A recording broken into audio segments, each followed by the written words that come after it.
हरिओम। आज हम कर्म योग पे बात करने वाले हैं। ये गीता का एक बहुत ही महत्वपूर्ण हिस्सा है और प्योर साइंस है। समझें तो बहुत आसान है, न समझें तो बहुत डिफिकल्ट है। आसान ये है कि कर्म योग वो चीज है जिसके आधार पर आप अपने जीवन का कोई भी उद्देश्य हो आसानी से रीच कर सकते हो, आसानी से उस उद्देश्य तक पहुंच सकते हो। ये है कर्म योग। और जितना विस्तार से इसे भगवत गीता ने बताया है और कोई ग्रंथन में नहीं बताया है। इसका डिटेल स्टडी हम वापस जब भी दूसरे तीसरे चौथे अध्याय पे आएंगे तो करेंगे, लेकिन आज हम शॉर्ट में समझ लेंगे कि कर्म योग है क्या। उसके पहले अपना थोड़ा दूसरे अध्याय पे हम ध्यान देते हैं। पहले अध्याय में क्या हुआ है कि अर्जुन रो रहा है, जैसे आम आदमी रोते रहता है जिंदगी में। अर्जुन की भी वही हालत, मैं काम नहीं करूंगा, मैं जाके आश्रम में रहूंगा, मेरे से ये नहीं होता है, मेरे से वो नहीं होता है, और मैं भीख मांग के खा लूंगा। अच्छा मुझे मार दे वो चलेगा, मैं नहीं मारूंगा, मैं खून नहीं देख सकता। और रोना धोना उसका चल रहा है। दूसरे अध्याय में क्या हो गया, कृष्ण भगवान ने बोला तू अपने आप को बड़ा पंडित समझता है। पंडित वो होता है जो रोता धोता नहीं है। कुछ लोग चले गए तो कुछ जा रहे हैं, ये जीवन की सच्चाई है। इसमें रोना धोना काहे का? तुझे लगता है तू मार रहा है, अरे उनके कर्मों ने उन्हें पहले ही मार दिया है। कर्मों का हिसाब मैं रखता हूं। और फिर कृष्ण भगवान ने अर्जुन को एकदम हाईएस्ट नॉलेज जो है परमात्मा के बारे में बताया, जो कि न उसके समझ में आया न हमारे समझ में आता है।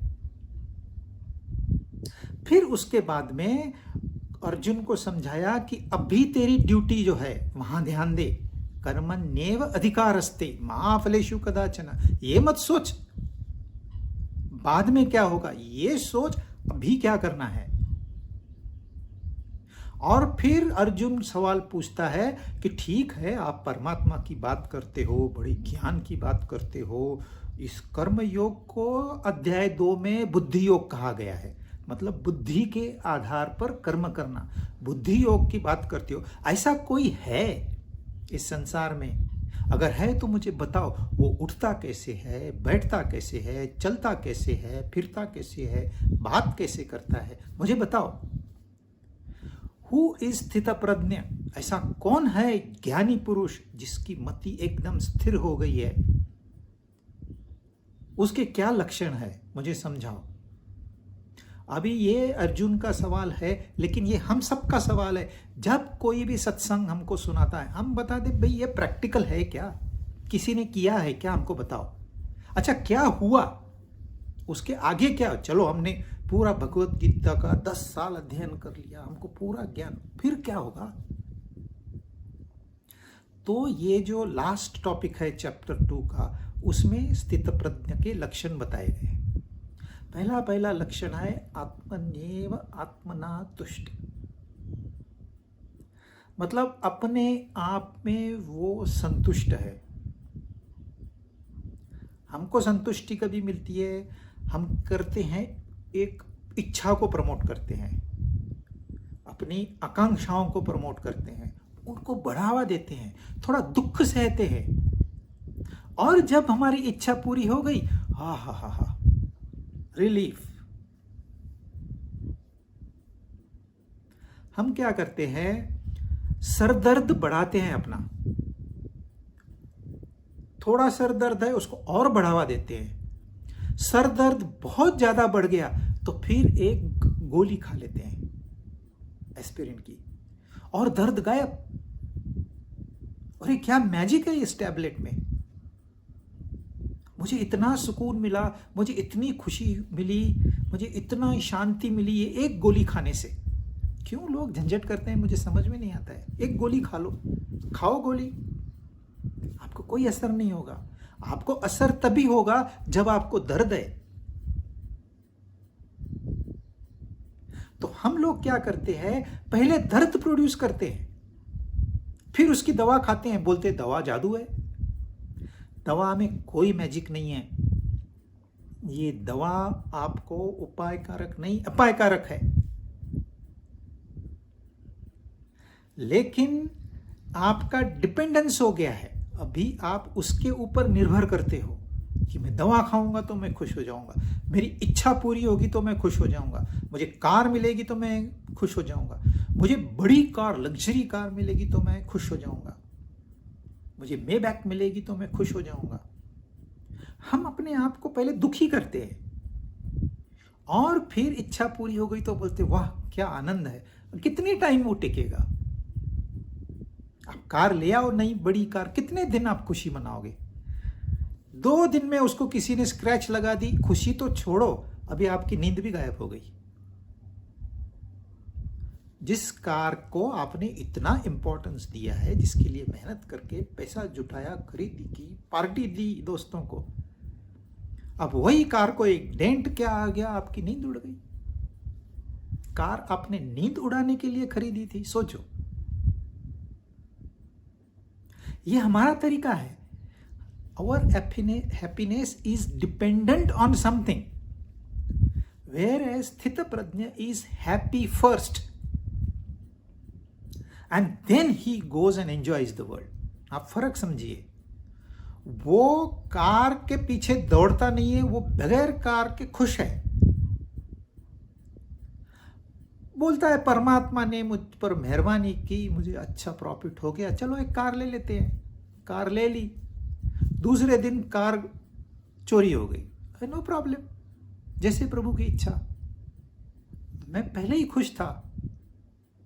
कार लेने से मेरी खुशी में कोई इजाफा नहीं हुआ, क्योंकि मेरे को पहले ही इतना आनंद भरा हुआ है। कार मुझे क्या खुशी देगी? कार में खुशी है ही नहीं।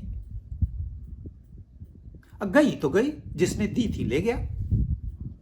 हाँ, मेरा ड्यूटी जो बनता है वो मैं करूंगा, कंप्लेंट करनी है कंप्लेंट करूंगा।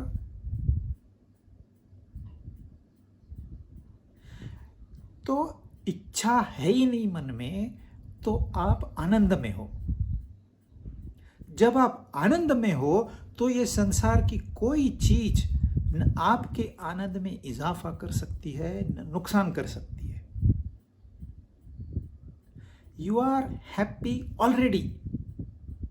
Before entering the world you are happy. अब वर्ल्ड आपको क्या इफेक्ट करेगा? दैट इज स्थित प्रज्ञा। दूसरा लक्षण है वो दुख में विचलित नहीं होता,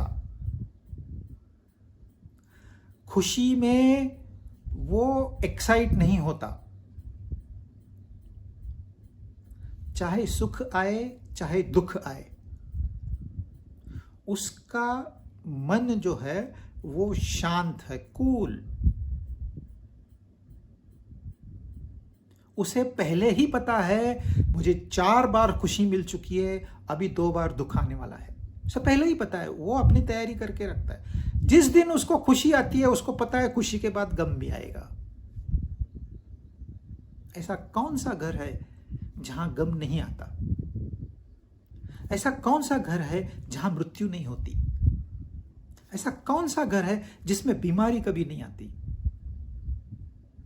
तो जो स्थित प्रज्ञ है, जो वाइज पर्सन है, ही इज वेल प्रिपेयर्ड।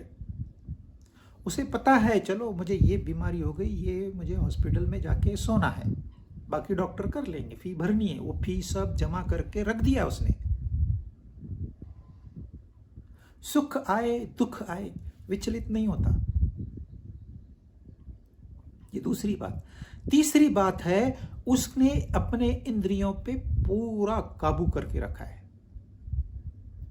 मन पे पूरा काबू करके रखा है। काबू का मतलब उसको पनिशमेंट नहीं है, दबा के नहीं रखा है अपने इंद्रियों को।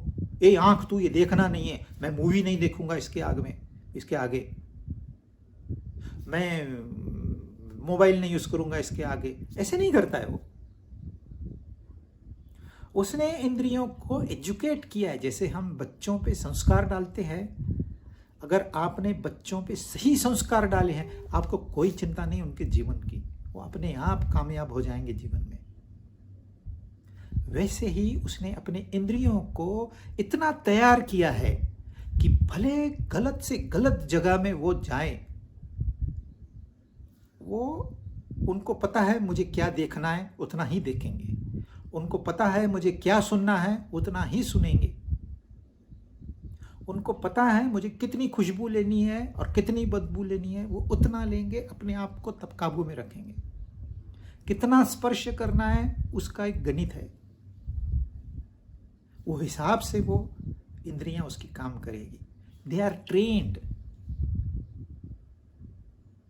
To behave in a particular manner. मतलब ऐसे नहीं है आज से मैं खाना नहीं खाऊंगा, आज से मैं ये छोड़ दिया, मैंने वो छोड़ दिया। तकलीफ नहीं देनी है अपने इंद्रियों को, अपने मन को। ये बहुत बड़ी गलत फहमी है। लोग बोलते हैं मैं 10 दिन उपवास करूंगा, हमारे शिवरात्रि का त्यौहार है, फिर दूसरे दिन मैं छोड़ूंगा। ये अपने आप को आप दबा रहे हो। आप मन को एक लेवल तक दबा सकते हो, उसके बाद में वो एक्सप्लोड हो जाएगा। जब वो एक्सप्लोड होगा तो आपको तकलीफ होगी। तो इंद्रियों पे काबू है, इसका मतलब क्या होता है कि उनको एक दिशा दी हुई है, इस तरह से आपने मुड़ना है, इस तरह से रुकना है, इस तरह से आगे जाना है। आपका खाना खाना पड़ेगा, लेकिन कितना खाओगे? लोग जीते हैं खाने के लिए, सारा ध्यान खाने पे, और फिर कुछ लोग है बोलते नहीं हम खाना ही नहीं खाएंगे। ये दोनों गलत है, ये दोनों लूज इंद्रियां हैं। इन दोनों में माइंड को ट्रेनिंग नहीं मिली है। आपको जितना आवश्यकता है उतना करना है, इस शरीर को चलाना है, क्योंकि ये शरीर चलेगा तो हम चलेंगे, अब क्योंकि इस शरीर चलेगा तो हमको परमात्मा के पास पहुंचने के लिए टाइम मिलेगा। यदि शरीर ही खत्म हो गया तो हम आधा वापस दूसरा शरीर ढूंढो, वापस उसको ट्रेनिंग दो, वापस से सारे झंझट करो। इससे अच्छा है आज हमको मौका है, इसका हम इस्तेमाल करें। यदि आप इंद्रियों पे काबू नहीं रखोगे तो विनाश निश्चित है।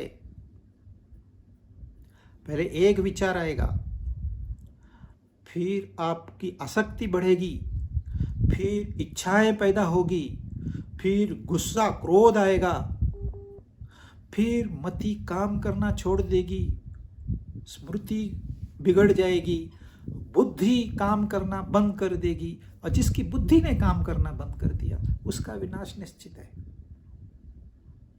और ये जो स्थितप्रज्ञ है ये अपने बुद्धि, अपने विवेक के आधार पर अपना जीवन व्यतीत करता है। क्या सही है, ये सही है, ये करना है मुझे। क्या गलत है, ये गलत है, मुझे नहीं करना। सही क्या है, गलत क्या है, इसको कहते हैं विवेक। मैं सिग्नल पे खड़ा हूं यहां पूना में, और एक आदमी सिग्नल तोड़ के चला गया, 2 तोड़ के चले गए, 3 तोड़ के चले गए, 5 तोड़ के चले गए। अब मैंने क्या करना है? वहां कोई कंट्रोल है नहीं और ट्रैफिक भी नहीं है। मैंने क्या करना है? मैंने वो निर्णय लेना है जो सही है। मुझे कानून का पालन करना है तो मैं रुकूंगा क्योंकि वो सही है। लेकिन मेरे पीछे पेशेंट बैठा हुआ है जिसको मुझे हॉस्पिटल छोड़ना है अर्जेंटली, इमरजेंसी केस है, तो क्या सही है? सिग्नल तोड़ूं, ये सही है। तो उस समय क्या सही है, इसका विवेक हर पल हमको करते आना चाहिए। तो हमारी बुद्धि जो है ये हमेशा तैयार होनी चाहिए। तो फिर हम वो स्थित प्रज्ञ के हिसाब से हमारा भी जीवन व्यतीत होगा। सदा संतुष्ट, सुख हो या दुख हो समान, और इंद्रियों पे मन पे काबू। ये है स्थितप्रज्ञ के लक्षण। ये अध्याय दूसरे में जो लास्ट के 17-18 श्लोक है उसमें कृष्ण भगवान ने बताया, और अर्जुन ने सवाल पूछा था इसलिए हमको भी बेनिफिट मिल गया। तो दूसरे अध्याय में है, पहले तो परमात्मा के बारे में बात की, फिर बुद्धि योग के बारे में बात की, फिर स्थितप्रज्ञ के बारे में बात की। तो ये अगर जिसको समझ में आ गया तीनों बातें, उसको सारी गीता आ गई, आगे आपको बढ़ने की जरूरत ही नहीं है। लेकिन इतना आसान नहीं है, क्योंकि हम सत्संग में जब सुनते हैं तो लगता है ये तो बहुत आसान है। अरे मन पे काबू करना है ना, मैं कर लूंगा। अरे इंद्रियों पे काबू करना है ना, मैं तो कर लूंगा। बस आप 2 मिनट बाहर चले जाओ, यू आर विक्टिमाइज्ड। फिर आपका सारा ज्ञान चला गया। तो ज्ञान वो है जो हमें जीना सिखाए। ज्ञान वो नहीं है कि मैंने कितनी किताबें पढ़ी है, कितने सत्संग सुने हैं। वो श्रुत ज्ञान है, उसका कोई फायदा नहीं। स्थितप्रज्ञ जो है उसको बहुत ज्यादा ज्ञान नहीं होता है, लेकिन जो ज्ञान होता है वो उसके मुताबिक चलता है। उसको एक बार बता दिया तू आत्मा है, बस मैं आत्मा हूं, खत्म। ये शरीर मेरा है, मैं शरीर नहीं हूं। ये मन मेरा है लेकिन मैं मन नहीं हूं। ये बुद्धि मेरी है लेकिन मैं बुद्धि नहीं हूं। सामने गधा है लेकिन मैं गधा नहीं हूं।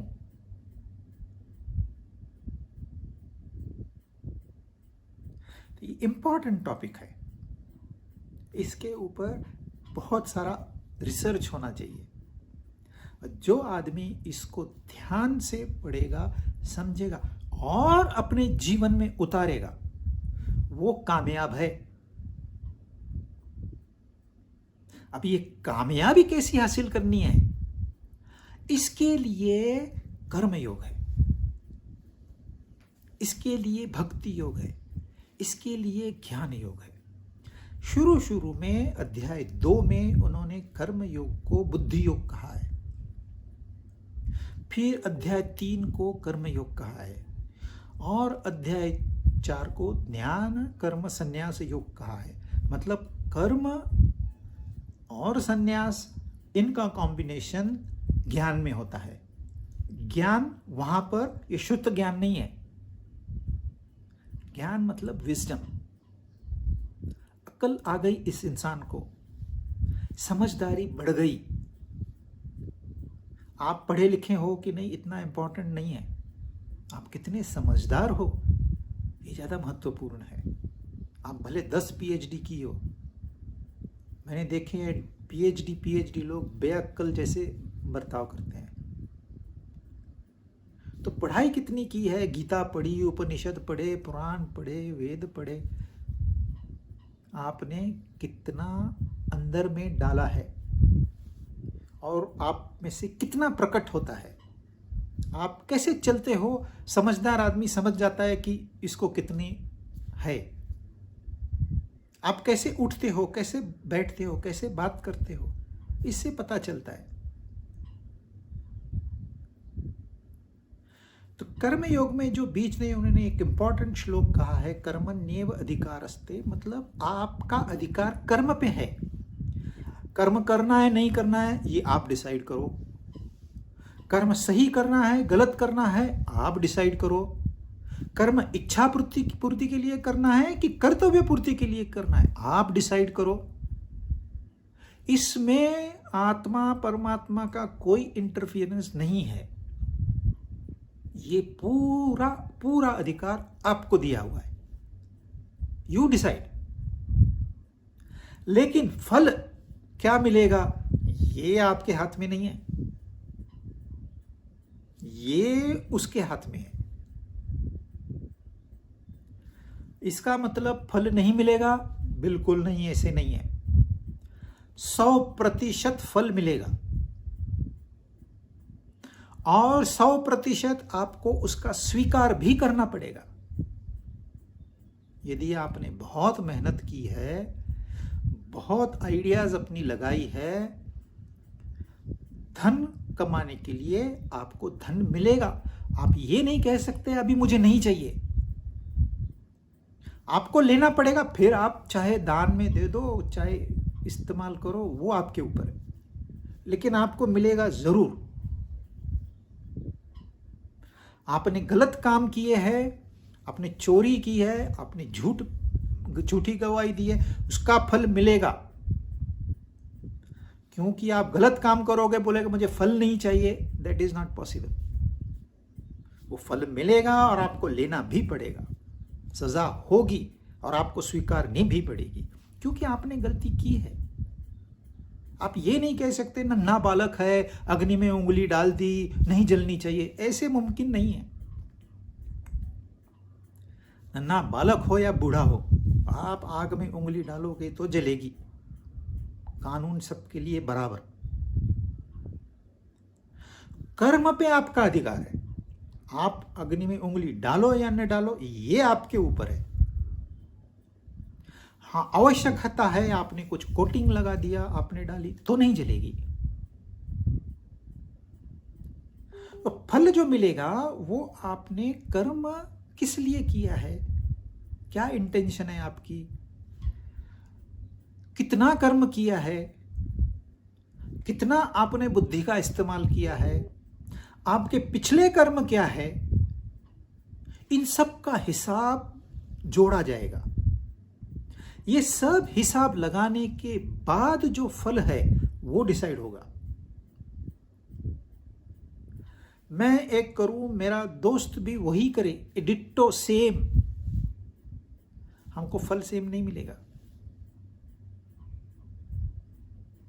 दो डॉक्टर है, पास पास में है, दोनों ने अपने रिसेप्शन में कैमरास लगाए, उनको स्क्रीन पे मालूम पड़ता है पेशेंट आ गया। दो पेशेंट पहले ही बैठे हुए हैं, तीसरा पेशेंट आ गया, दोनों का फीस सेम है, 1,000 रुपया। ये डॉक्टर सोचता है आ गया एक बकरा, ट्रीटमेंट देता है, वही ट्रीटमेंट देता है जो दूसरा देने वाला है। पेशेंट को भी उतना ही आनंद मिलता है जितना उधर वाले डॉक्टर पे मिलता है। पेशेंट को कोई दिक्कत नहीं है इसमें, खाली इसकी सोच ऐसी है कि चलो 1,000 रुपए की कमाई हो गई मेरी। दूसरा जो डॉक्टर है वो भी देखता है, दो पेशेंट बैठे हैं, तीसरा पेशेंट आ रहा है, चलो मुझे सेवा का मौका मिल गया। वो भी 1,000 रुपया फी लेता है, वो भी वही दवाई देता है, पेशेंट को उसका उतना ही फायदा होता है। एवरीथिंग रिमेन्स सेम, इन दोनों का इंटेंशन अलग है, तो इनको जो कर्म फल मिलेगा वो अलग मिलेगा। आप कहोगे ऐसे कैसे हुआ, हमने तो कर्म बराबर किया था। जी नहीं, आप सोचिए कर्म करते वक्त आपके क्या विचार थे। आपने हिसाब नहीं रखा, लेकिन किसी ने तो इसका हिसाब रखा है। इसके लिए जब एक भी विचार मन में आए आपको सावध होना है, क्योंकि ये विचार आपके कर्म फलों में ऐड होने वाला है। आपने एक्शन कुछ नहीं की, खाली सोचा, दूसरे की बुराई सोची, खाली सोची, कुछ किया नहीं, आपके कर्म ऐड हो गए। जो फल मिलने वाला है उसमें से कुछ ना कुछ सब्ट्रैक्ट होके आपको मिलेगा। आपने अच्छे कर्म किए 10, बुरे किए 2, फल 8 ही मिलेगा। भले आप आंख बंद करके ये कर्म करो, भले आप छुपा के ये कर्म करो, कोई नहीं देखने वाला, मैं गलत काम करूंगा, जी नहीं। आपकी आत्मा वहां मौजूद है, वो सारा रिकॉर्ड बनाते रहती है, उसके पास छुपे हुए कैमरास है और वो कोई प्रूफ नहीं देती, खाली फल देती है और आपको फल स्वीकारना ही पड़ेगा। You can not deny fruit. Fruit क्या होता है? Fruit is effect of action, action is cause, fruit is effect. Action belongs to present, fruit belongs to future. आप कर्म अभी करते हो वर्तमान में, लेकिन फल उसका भविष्य में मिलेगा। आपने बहुत एक्सरसाइज की है, आपको लगता है अरे कितना एक्सरसाइज किया, कुछ फायदा नहीं। नहीं, लेकिन ये फ्यूचर में आपको पता चलेगा। मैं तो सोते रहा रात, सुबह 10 बजे के पहले तो मैं नहीं उठता। अभी कुछ नहीं होगा, अभी आपको सेहतमंद, मैं सेहतमंद हूं लगेगा। फिर जब ये हाइपरटेंशन आएगा, डायबिटीज आएगा, तब आपको पता चलेगा। आप पूछोगे भगवान ने ऐसे क्यों किया? भगवान कुछ नहीं करता, ये आपके कर्मों का हिसाब है। अच्छा, तो फिर कर्म कैसे करना है? कर्म करते वक्त हमें यह क्यों नहीं समझ आती कि हम कर्म कैसे करें ताकि सारे फल मीठे हो? हमको क्या चाहिए? हम कर्म करें, फल सारे मीठे होने चाहिए। कोई लोग तो कहते हम कर्म नहीं करें लेकिन फल सारे मीठे मिले हमको। काम दूसरा करे, फायदा मुझे मिले। एक्सरसाइज दूसरा करे, सेहत मेरी बने। मैं पैसे दूंगा उसको, उसमें क्या है? It doesn't work. तो भगवत गीता हमको सिखाती है कि कर्म कैसे करना है। कर्म के दो हिस्से हैं। एक तो आपका कर्म कार्यक्षम होना चाहिए, it must be efficient, productive. और दूसरा है आपका मन कर्म के पहले, कर्म के दौरान और कर्म के बाद में शांत ही रहना चाहिए। यदि ये दोनों चीज आपने की तो उसका जो कर्म फल होगा उसको कहेंगे कामयाबी। लोग कहते हैं हमने तो इतना मिलियंस कमा लिए हैं, अभी हमको बस थोड़े और मिल जाएंगे ना, आई विल बी बिलियनर, मजा आ जाएगा। लेकिन ये मिलियन और बिलियन काउंट करते करते आपने अपने आप को कितना बिगाड़ दिया है, इसका आपने हिसाब रखा है? अच्छा ये बताइए, ये मिलियन और बिलियन है किसके लिए? ये भी आपको पता है? दौड़ तो रहे हो आप, किस लिए? मैं रहूंगा तो मेरा 1 रुपया भी मेरे काम का है। अगर मैं ही नहीं हूं, मेरे बिलियंस किस काम के? किसको दे जाऊं मैं? किसके लिए छोड़ के जाऊं? दिस इज फूलिशनेस, ये मूर्खता है। आप मिलियंस और बिलियंस के पीछे दौड़, जिसके लिए वो है, अरे उसको तो आपने ध्यान ही नहीं दिया। आपने अपनी सेहत बिगाड़ दी, आपने अपने रिलेशनशिप खराब कर दिए, आपने पूरा अपना बुद्धि को गिरवी रख दिया। दूसरा जैसे कहेगा वैसे चलते हैं। आजकल व्हाट्सएप पे मैसेज आते हैं, उस हिसाब से लोग चलते हैं। कौन लिखने वाला है? बोलते हैं दूध इस तरह से पियो आपको बहुत फायदा होगा, दूसरा कहता है दूध उस तरफ से पियो आपको बहुत फायदा होगा, और दोनों मानते हैं। दोनों, अरे तुम मूर्ख हो, जरा थोड़ा सोचो तो सही। एक ने कह दिया दाएं चलो, दूसरा कहता है बाएं चलो। आप दाएं भी चल रहे हो, बाएं भी चल रहे हो, कहां पहुंचोगे? आगे भी जा रहे हो, पीछे भी आ रहे हो, कहां पहुंचोगे? शास्त्र प्रमाण है, हमारे शास्त्रों में सब कुछ दिया हुआ है, कैसे उठना, कैसे बैठना, कैसे खाना, कैसे पीना, सारी चीज दी हुई है और शास्त्र प्रमाण है। They are the standard. कर्म कैसे भी नहीं करना। सबसे महत्वपूर्ण है कर्म के बाद में हमको कोई रिग्रेट्स ना हो। ये नहीं अरे ऐसा मैंने क्यों किया। जब आपने इतना सोचा कि ऐसे मैंने क्यों किया तो आपको समझ आ गई, लेकिन कभी कर्म होने के बाद में उसका नहीं ज्यादा फायदा। कर्म के पहले ये अकल आनी चाहिए थी। थोड़ा ध्यान देना पड़ेगा। हम पूरा कर्म योग 1 घंटे में उसको कॉम्प्रेस करते हैं। यदि मैं कर्म ऐसे करूं कि मुझे खुशी मिले, मैंने मेरा काम कर दिया, I did what ought to be done, अब जो होगा सो होगा, आई डोंट केयर, तो आपने सही काम किया है और आपका अधिकार सिर्फ काम पर है, कर्म पे है। तो दो चीज है, एक तो आपकी एक्शन प्रोडक्टिव होनी चाहिए, कार्यक्षम होनी चाहिए, और दूसरी बात है आपकी शांति बनी रहे। उसमें यदि बिगाड़ आता है तो प्लीज स्टॉप योर एक्शन और सोचो कि where did I go wrong, क्या गलती हुई, मुझे ऐसे क्यों लग रहा है कि मैं गलत कर रहा हूं। और जब भी आप एक्शन करोगे आपको अंदर से एक आवाज मिलेगी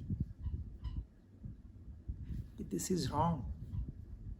आप सुनो या नहीं सुनो, दैट डिपेंड्स ऑन यू। सुनोगे तो देर इज करेक्शन, नहीं सुनोगे तो देर इज रॉन्ग एक्शन। अभी रॉन्ग एक्शन का फल क्या हो गया? फेल्यूर। आपने 100 साल तो जिंदगी जी दवाएं खाके, लेकिन क्या मतलब है ऐसी जीवन का? Every day you are regretting, every day you are dying. इससे अच्छा है एक ही बार मर जाओ। तो ये दो चीजें हैं। पहले तो how to make action productive, efficient, ये इंपॉर्टेंट है। ऐसे नहीं कुछ भी काम करना है। लोग एक एक काम 3-3 बार करते हैं, 2-2 बार करते हैं। आप अगर एक काम 2 बार करते हो तो आप 50% तो एफिशिएंसी आपकी वैसे ही चली गई। एक ही बार काम करना है, राम के जैसा एक बाणी, एक बार बाण चल गया उसका काम तमाम। वो बाण चलाएगा, वो बाण कहां गया देखेगा भी नहीं राम, क्योंकि उसको पता है ये हिट करने का टारगेट, हिट करेगा मतलब करेगा। ऐसे एक बार काम किया मतलब हो गया। You don't have to bother, अरे हो गया कि नहीं, कैसे हो गया, अच्छा हो गया क्या, तुम लोगों को पसंद आया क्या, nothing. You do your job, forget about it. तो ये कैसे होगा? How do we perform right action? बहुत आसान है। अभी मैं आपसे बात कर रहा हूं, मेरे शब्द आपके कान के अंदर तो जा रहे हैं, लेकिन आप सुन रहे हो? सोचिए, अगर आपका ध्यान मेरी बात पर है तो ही आप सुन पाओगे। यदि आपका ध्यान और कहीं है तो आप सुन नहीं पाओगे। शब्द अंदर जाएंगे लेकिन रजिस्टर नहीं होंगे, क्योंकि कान से नहीं सुनता आदमी, आदमी सुनता मन से है। अब आपका मन कान के साथ में है तो आप सुनोगे। अगर आपका मन और कहीं भटक रहा है, बाहर चला गया, मन है वो तो इतना फास्ट है, एक क्षण में वो चांद पे पहुंच सकता है, इतना स्पीड है उसका, वो तो कहीं भी भटक जाएगा। अगर मन भटक गया तो अभी जो कार्य आपने सोचा है ये मुझे करना है, नहीं होगा। You are physically present but mentally absent. तो क्या हो गया? आपने काम तो किया लेकिन इसका फल क्या होगा? 0। मेरी स्कूल की एग्जाम है, मैंने पुस्तक लिया, पढ़ रहा हूं, लेकिन मेरे दिमाग में बात चल रही है एग्जाम के बाद हम हॉलीडेज पे कहां जाएंगे। देखिए, पुस्तक सामने है, मेरी आंख वो शब्द देख रही है, शायद मैं पढ़ भी रहा हूं, मतलब लाउड रीडिंग भी कर रहा हूं, लेकिन मेरा मन कहां है? फ्यूचर में, एग्जाम के बाद में क्या होगा। यदि मेरा मन फ्यूचर में है तो ये मेरी जो एक्शन है अभी की, इसका फल क्या होगा? आप बताइए क्या होगा फल? आपका फल होगा फेल। फेल कहां? Fail to achieve your target. यदि आपका टारगेट है मुझे 90% मिलनी चाहिए, तो you will fail to achieve that target, though you are brilliant. तो ये मन की आदत है, या तो वो भूतकाल में चला जाएगा या तो भविष्यकाल में चला जाएगा। बहुत कम लोग हैं जो मन को पकड़ के रखते हैं प्रेजेंट में। अब मुझे क्या करना है, बस ये मन यहां बैठ जा, तुझे कहां घूमना है मैं तुझे टाइम दूंगा, तब घूम के आना। अब तू यहां बैठ, ये काम करना है मुझे, दिस इज इंपॉर्टेंट, और यही पर तू बैठेगा और कहीं नहीं जाएगा। आपको ये इंस्ट्रक्शन मन को देते आनी चाहिए। Then your action is right. अगर आपका मन भूतकाल में चला गया या भविष्यकाल में चला गया और आपकी एक्शन जो है, it is called wrong action. निराशी निर्ममो भूत्वा युद्धस्व विगत ज्वरा। भूतकाल में आपको दो चीज आती है भूतकाल से, भूतकाल की स्मृति आती है और भूतकाल से ज्ञान भी आता है।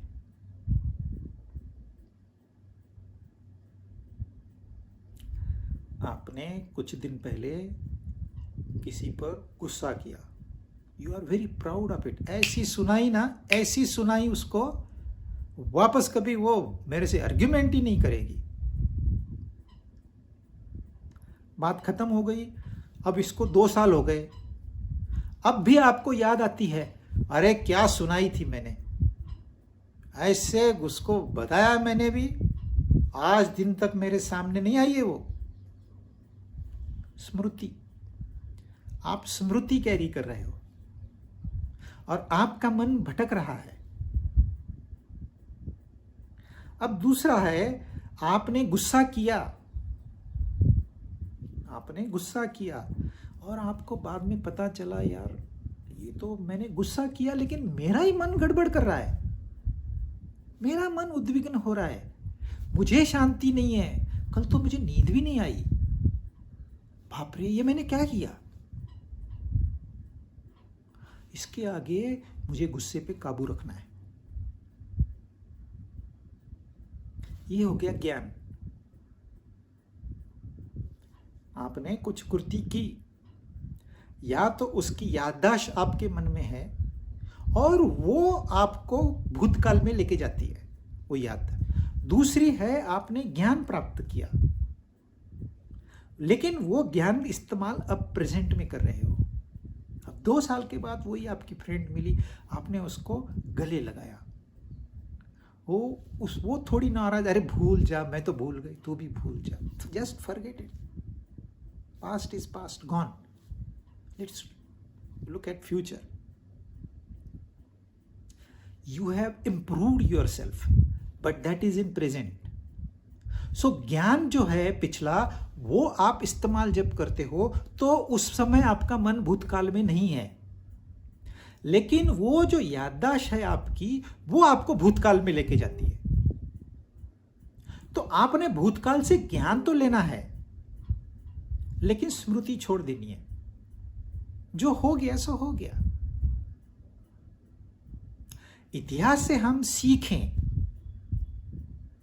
तो इतिहास दोहराएंगे नहीं, हम नहीं सीखेंगे तो वही रोज की जो झंझट है वही हम रोज करते रहेंगे।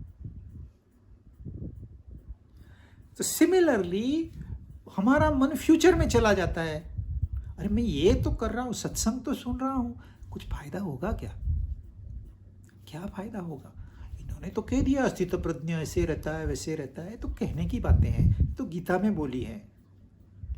सही में ये टाइम में बर्बाद तो नहीं कर रहा हूं, इससे अच्छा है जाऊं पार्टी करूं, दोस्तों के साथ बैठूं।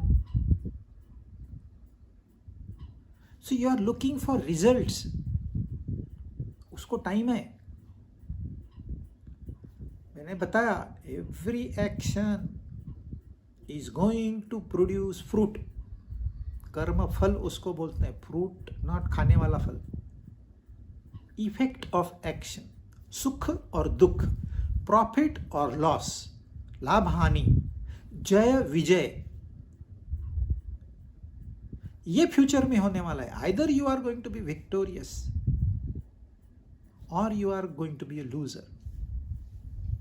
But what is responsible? Present action. और आप खाली जय मुझे मिलनी चाहिए, मुझे प्रॉफिट मिलना चाहिए, मुझे सारा मन आपका फ्यूचर में चला जाता है।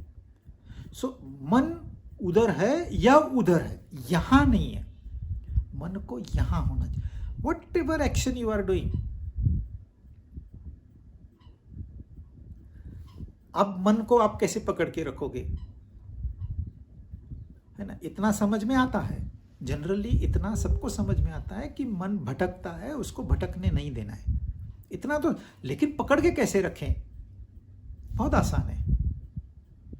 मन को पकड़ने के लिए मन को एक ध्येय दे दो, गोल ऑफ लाइफ। यार मेरा मन बहुत विचलित रहता है, मुझे मन शांत होना चाहिए, तो आपका गोल हो गया मन को शांत करना। यार मेरे दुख, सारे दुख मेरे ही हिस्से में आ गए, ये प्रॉब्लम वो प्रॉब्लम, आज पानी नहीं आया, आज बाई नहीं आई, आज खाना ही खराब हो गया, जल गया, नमक जात को, सारी समस्याएं मुझे ही क्यों आती है? इसका मतलब आप दुखी है, आपको आनंद चाहिए। तो goal of your is Anand, happiness. मुझे समझ में नहीं आता, क्या करूं? हमेशा बहुत लोगों को ये समस्या होती है, मुझे ये क्यों नहीं समझ में आता कि क्या करना चाहिए। तो आपका गोल हो गया, मुझे ज्ञान चाहिए, है ना? या तो मुझे ज्ञान चाहिए, मुझे शांति चाहिए, मुझे आनंद चाहिए, वट एवर इट इज। एक बार आपने अपना ध्येय निश्चित कर लिया तो आपका मन उस ध्येय को समर्पित हो जाएगा। ध्येय है तो ही मन समर्पित हो सकता है, ध्येय नहीं है तो मन समर्पित नहीं हो सकता। तो सबसे पहले रिक्वायरमेंट है हम अपना ध्येय निश्चित करें। मुझे क्या चाहिए, दुनिया को क्या चाहिए, that is not my business. मुझे क्या चाहिए अल्टीमेटली, ऐसे नहीं है मुझे पैसे चाहिए बहुत सारे, फॉर व्हाट?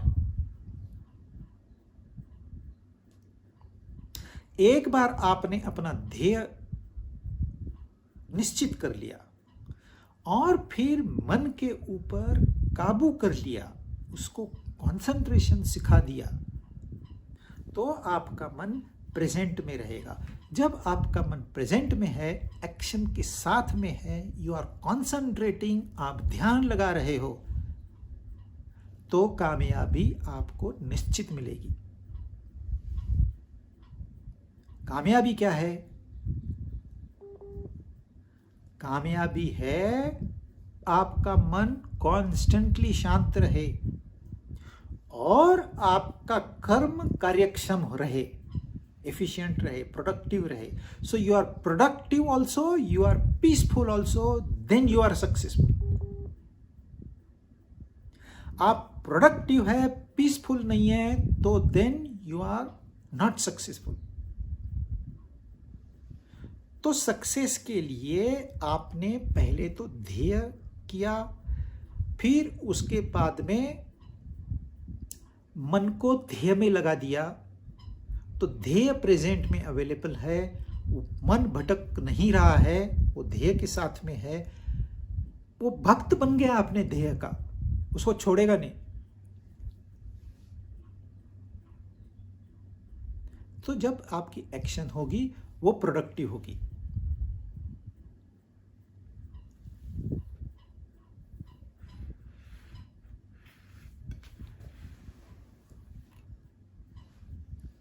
अब एक्शन तो प्रोडक्टिव हो गई, मेरी कार्यक्षमता बढ़ गई क्योंकि मैंने ध्येय रखा है और ध्येय के प्रति मेरा पूरा समर्पण है, पूरा ध्यान उसी पर है और मुझे उसका गेन भी हो रहा है।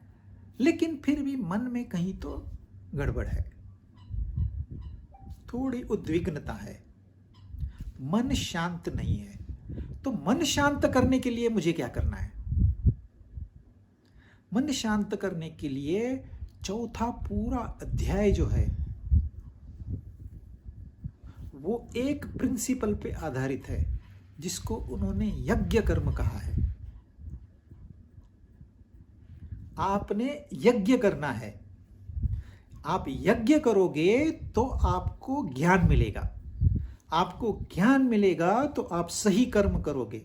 आप सही कर्म करोगे तो आपको कामयाबी मिलेगी। चक्कर है ये। आपकी सोच अच्छी है तो आपका मन शांत है। आपकी सोच गलत है तो आपका मन शांत नहीं है। तो मन जब भी गड़बड़ कर रहा है तो इसका मतलब कुछ तो कहीं तो गलती हुई है। क्या गलती हुई है वो ढूंढ के निकालना है। आप कितनी बार वो काम करोगे, इससे अच्छा है आप अपने कर्म को यज्ञ कर्म बना दो, उसको आहुति करके इस्तेमाल करो। पहले ज़माने में स्कूल में बच्चों को पढ़ाते थे, एक कुंड लेके आते थे। आज भी यज्ञ बहुत घरों में होता है। एक कुंड लेके आते थे, उस कुंड में एक पंडित आके कुछ लकड़ियाँ या कुछ और घी वगैरह डालेगा, उसको अग्नि जलाएगा। अग्नि जलाएगा, फिर यजमान को कुछ मंत्र सुनाएगा। फिर यजमान ने मंत्र सुन के वो जो सामग्री है उसको अग्नि में डालना है, कहना है स्वाहा, और फिर वहां वो कुंड में से अग्नि निकलेगी। अभी अग्नि क्यों निकल रही है? क्योंकि आपने आहुति दी है। यदि आप फ्यूल ऐड करना बंद कर दोगे तो फायर नहीं होगी। ऑर्डिनरी वर्ड्स में, you are adding fuel, there is fire. You want fire, you want fire, you add fuel, you get fire. Difficult नहीं है। पहला स्टेप ये समझ लेना चाहिए कि मैंने कुछ दिया, मुझे कुछ पाना था, मैंने कुछ दिया। अब आप ये समझो, आप एक ऑफिस में काम करते हो या किसी फैक्ट्री में काम करते हो, किसी भी क्षेत्र में स्पोर्ट्समैन हो तो स्पोर्ट्स फील्ड में काम करते हो, तो वो जो फील्ड है वो है हमारा कुंड।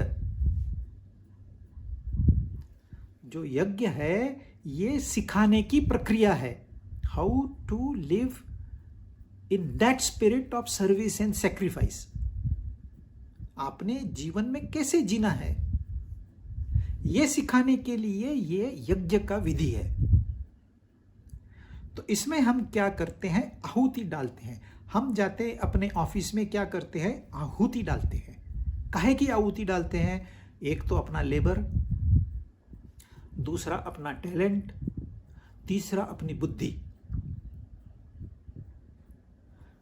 किसी ने 8 घंटे में से 7 घंटे लेबर दिया, 1 घंटा टैलेंट दिया, दूसरे आदमी ने 4 घंटे लेबर दिया, 4 घंटे टैलेंट दिया, तीसरे आदमी ने सिर्फ 1 घंटा बुद्धिमत्ता दे दी, कुछ आइडियाज दे दी। ये हो गई सबकी आहुति। ये सब ने आहुति जब डाली है तो वहां जो अग्नि पैदा होगा वो होगा ऑर्गेनाइजेशन का ग्रोथ, प्रॉफिट आ जाएगा। अगर सब ने मिल के काम किया है, नहीं किया है तो प्रॉफिट नहीं आएगा। हम ये मान के चल रहे हैं कि ये संस्था ईमानदार संस्था है, अपने कस्टमर को उसको सर्विस देनी है, इसके लिए सब लोग मिलके काम कर रहे हैं, तो ये यज्ञ हो रहा है। यज्ञ में सबकी भलाई, ये उद्देश्य होता है, ये ध्येय होता है। ये ध्येय नहीं तो वो यज्ञ नहीं है। तो सबकी भलाई मतलब कस्टमर को बेनिफिट होना चाहिए, सप्लायर्स को बिजनेस मिलना चाहिए, और एम्प्लॉइज को मिलना चाहिए, ओनर को भी प्रॉफिट मिलना चाहिए, सबकी भलाई, ये उद्देश्य है। और हम यज्ञ, वो हमारी जो फैक्ट्री है, हमारे जो ऑफिस है, ऑर्गेनाइजेशन है, वो हमारा फील्ड है, वो कुंड है। अब जब कुंड में हम आहुति सही डाल देंगे, सही मात्रा में और सही आहुति, तो हमको फायर मिलेगी, वार्मथ मिलेगा, प्रकाश मिलेगा, वो ज्ञान प्रकाश है। अगर हमारी आहुति गलत है, हमने गीली लकड़ियां डाल दी, कोई सोचता है यार सारे सूखी लकड़ियां मैं गीली लेके जाऊं, क्या फर्क पड़ेगा, किसको मालूम। सब गीली लकड़ियां लेके आए और आहुति डाल दी तो क्या होगा, वो कुंड बुझ जाएगा, मतलब that organization will go down. जब ऑर्गेनाइजेशन डाउन हो गई तो आपको क्या मिलने वाला है, आपको न प्रमोशन मिलेगा न इंक्रीमेंट मिलेगा, जॉब लूज का भी खतरा बना हुआ है। तो सही आहुति सही मात्रा में हम डालेंगे तो हमको ब्लेसिंग्स मिलेगी। ये है यज्ञ की प्रक्रिया इन शॉर्ट। तो कुंड हमने पहले निश्चित करना है, भाई मेरे पास क्या टैलेंट है। हाँ, मैं इंजीनियर हूं, मैं ये काम कर सकता हूं, इसके मुताबिक ही मुझे जॉब ढूंढना है। मैं इंजीनियर हूं और सर्कस में जॉब ढूंढ रहा हूं, वो गलत है। मैं by nature I should be engineer, not by qualification. तो मैंने सही कुंड सही क्षेत्र चुना और सही आहुति दी तो क्या होगा। आप सोचिए, आपने सही ऑर्गेनाइजेशन अपने लिए चुनी है, you are enjoying that organization, you are enjoying your work and as if it is your personal work, आप उसमें efforts डाल रहे हैं, तो आपको क्या मिलेगा। पहले तो आपको समाधान मिलेगा, भाई ये काम मैंने करना था कर दिया। जब आपने काम सही किया है तो it will be recognized and you will be rewarded. That means you are successful. Why? Because you have chosen a right field, you have contributed rightly. Right proportion of labor, talent and buddhi, intellect. That is your contribution. And now you go beyond. ये concept बहुत wide है। यज्ञ आपको पता है हमारे भारतवर्ष में बहुत कॉमन है। ये दरअसल सिखाने की प्रक्रिया है। यज्ञ घर में फायर करने से आपको थोड़ा समाधान मिलेगा, मैंने कोई धार्मिक कार्य किया, इससे ज़्यादा आपको बेनिफिट नहीं मिलेगा। लेकिन आप उसमें से सीख लो मेरे कर्म कैसे करना है। ये सब कर्म योग का निचोड़ है यज्ञ। वो कर्म योग सिखाता है।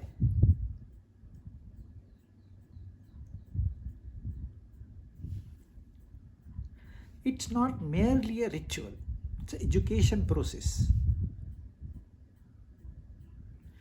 तो आपने अगर मूर्खता की आहुति दी तो आप समझदार हो जाओगे। आपने अज्ञान की आहुति दी तो आप ज्ञानी हो जाओगे। आपने अपने सब गलत भ्रम, सब इस मायावी चीजों को त्याग दिया, आहुति दे दी, तो आप एनलाइटन हो जाओगे। आपने कष्ट दिए तो आपका सेहत अच्छी रहेगी, आपको धन संपत्ति मिलेगी। तो यज्ञ प्रक्रिया ऐसी है, आपको क्या चाहिए और आपके पास उसके विरुद्ध क्या है, उसका त्याग करना है। अध्याय 4 में तो उन्होंने 12 यज्ञ बताए। आप यज्ञ में बताऊंगा तो आप बोलेंगे ये कौन सा ज्ञान है। वो कहते हैं आपने प्राण लिया, अपान हो गया। आपने प्राण की आहुति दी, अपान हो गया। आपने अपान की आहुति दी, प्राण हो गया। आपने शब्दों की आहुति दी, कान में सुनने की क्रिया हो गई। ऐसे 12 यज्ञ दिए हैं उन्होंने। आपने धन का दान किया, आपका धन कम हुआ कि नहीं पता नहीं, लेकिन दूसरे को उसका बेनिफिट मिल गया और आपको भी मिलेगा, क्योंकि दान का उद्देश्य है दोनों का फायदा हो। यदि एक का फायदा होता है तो वो गलत दान है। आपने दान किया तो आपका इधर पुण्य बढ़ गया और उसको मदद मिल गई। आपने किसी को जाके खाली साइकोलॉजिकल सपोर्ट दिया, योग यज्ञ किया, आपका थोड़ा सा वक्त आपने दिया, आहुति दी, लेकिन उसको जो खुशी मिली वो अपार है। गांव से लड़का आया, आपने उसको एक आइडिया दे दी, अरे क्यों ये नौकरी की तलाश में करता है, तुझे नौकरी मिलने वाली नहीं है, तेरे पास सर्टिफिकेट है न तेरे पास कोई क्वालिफिकेशन है, तो ऐसे कर, यहाँ एक छोटा सा दुकान मैं तेरे को हेल्प करता हूँ, तू चला। आपने उसको एक आइडिया दे दी, कुछ तो सर्विस देने की, उसने शुरू किया काम, कामयाब हो गया। आपकी आहुति खाली आइडिया है, जस्ट वन आइडिया, 5 या 10 मिनट में आपने उसको समझा दिया, but his life is changed. तो यज्ञ की व्याख्या बहुत लंबी चौड़ी है। पूरा चौथा अध्याय ये कहता है कि कर्म संन्यास से ज्ञान प्राप्ति होती है। कर्म का संन्यास नहीं करना है। लोग क्या करते हैं, हमेशा कर्मण्येव अधिकारस्ते मा फल, फल नहीं चाहिए तो हम क्यों कर्म करें। इधर कर्म संन्यास बोल दिया तो बोलते कर्म संन्यास बोला है गीता ने, हम कर्म क्यों करें। सबसे ज्यादा आलसी लोग इस भारत देश में है,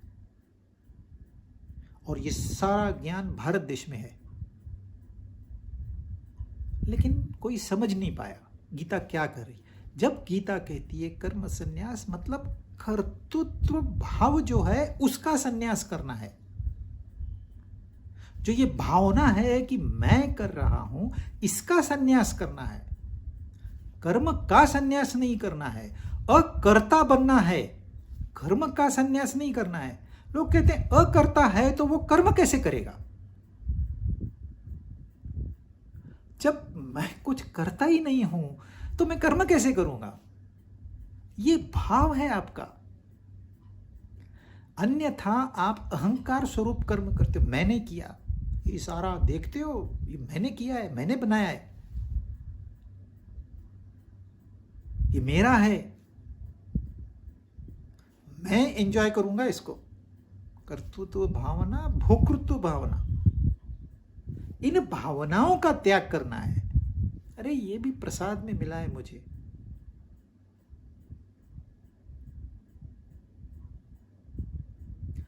दृष्टिकोण बदल गया तो सारी सृष्टि बदल गई। तो गीता आपको ये मंत्र देती है, 2 चीजों को ध्यान रखना है। एक तो आपकी एक्शन कर्म कार्यक्षम हो। अगर वो कार्यक्षम नहीं है तो आपके जो एफर्ट्स है वेस्ट गए, आपका दिन वेस्ट गया, यानी कि आपकी जिंदगी वेस्ट गई, पूरा जीवन बर्बाद हो गया, कुछ हासिल नहीं किया। बुढ़ापे में इंसान सोचता है, जब जवान होता है तो नहीं सोचता। बुढ़ापे में उसको ध्यान आता है, अरे मैंने कुछ किया ही नहीं, अब क्या करेगा तू। जब कुछ किया नहीं है, तुझे पता है अब क्या कर सकता है, अब तो तुझे शरीर भी साथ नहीं देगा। राइट टाइम पे right action is called efficient action. कार्यक्षमता उसमें है, सही समय पर सही काम करना, आपका मन उससे जुड़ा रहे, मन भटके नहीं, नाइदर हियर नॉर देयर। इसके लिए आप एक उद्देश्य रखो, एक गोल रखो, then things are very easy. और यज्ञ कर्म है, मुझे देना है, दे के फ्री हो जाओ यहां से। हम लेते हैं, कितना लेते हैं आप सोचो। इंसान का बच्चा पैदा होता है, क्या कर सकता है। अगर मां उसको नहीं साफ करेगी तो मर जाएगा वो। हम लेते रहते हैं, दुनिया से कितना कुछ लिया है हमने, देना बनता है, हमारा कर्तव्य है, वो हम कर्तव्य करें। आप अपनी इच्छा पूर्ति के लिए कर्म करते हो, उसको कर्तव्य नहीं कहते। जो आपका ऑब्लिगेटरी ड्यूटी है उसको कर्तव्य कहते हैं, जो आपने करना है। आप सोचिए मुझे क्या करना चाहिए, मैंने लिया तो बहुत कुछ है, तो कर्तव्य कर्म करना है। उसके लिए यज्ञ की प्रक्रिया बताई है। So productive action and peaceful mind. ये दोनों का कॉम्बिनेशन को कर्मयोग कहते हैं। और भाविक वाक्य में यदि करना है तो आपने अकर्ता बन के कर्म करना है। कर्म करना है, मैंने नहीं किया तो फिर किसने किया? अरे हो गया, उसकी इच्छा थी, हो गया। मैंने नहीं किया लेकिन किया, थोड़ा सा आपको और लगेगा। कर्म करना है लेकिन मैंने किया, ये भावना से नहीं। मेरी इच्छा है, मुझे बहुत लगता था मैं एक बड़ी कार लूं, नहीं नहीं नहीं, नहीं, कुछ नहीं। मैंने जो करना था मैंने कर दिया, आगे उसकी इच्छा। तो अकर्ता बन के कर्म करने को कर्म योग कहते हैं, वेरी ब्रीफली। तो ये मंत्र आप मान लो, कर्म करना है और अकर्ता बन के कर्म करना है, देन इट इज कर्म योग। तो ये हो गया चैप्टर 2, चैप्टर 3, चैप्टर अध्याय 2, अध्याय 3, अध्याय 4, इन तीनों का सार। अब हम नेक्स्ट टाइम से अध्याय 5 शुरू करेंगे।